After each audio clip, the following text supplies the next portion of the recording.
আতর বিবি।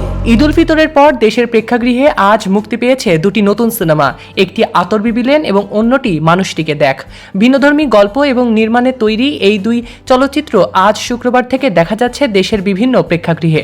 রাজধানীর উত্তরার ম্যাজিক মুভি থিয়েটার সহ একাধিক হলে মুক্তি পেয়েছে মিজানুর রহমান পরিচালিত আতর বিবি লেন।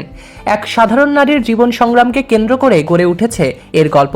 পরিস্থিতির শিকার হয়ে ঢাকায় আসা এক তরুণীর জীবনে নানা চড়াই উতরাই তুলে ধরা হয়েছে এ সিনেমাতে।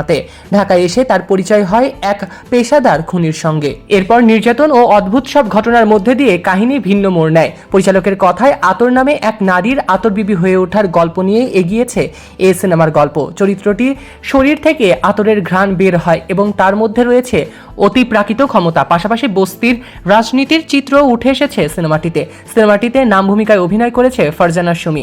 এটি তার ক্যারিয়ারের দ্বিতীয় চলচ্চিত্র।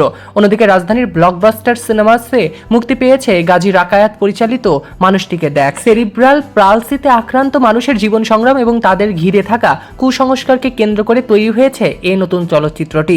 গল্পে দেখা যায় ফরিদা নামের এক তরুণী শারীরিক প্রতিবন্ধকতার কারণে সমাজে অবহেলার শিকার হলেও দমে যাননি, বরং একই অবস্থার মানুষদের জন্য তিনি লড়াই চালিয়ে যান। এ কাজে তার পাশে দাঁড়ান পথশিশুদের নিয়ে কাজ করা তরুণ ফিরোজ। একসময় তাদের মধ্যে গড়ে ওঠে ভালোবাসার সম্পর্ক। এ নিয়ে এগিয়ে যায় চলচ্চিত্রটিতে অভিনয় করেছে রাশেনা শারমিন, কেমি, তাওহিদ আরেফিন হক সহ একাধিক তারকারা। সৈকত আহমেদ নূর, সেলিব্রিটি লাইফলাইন।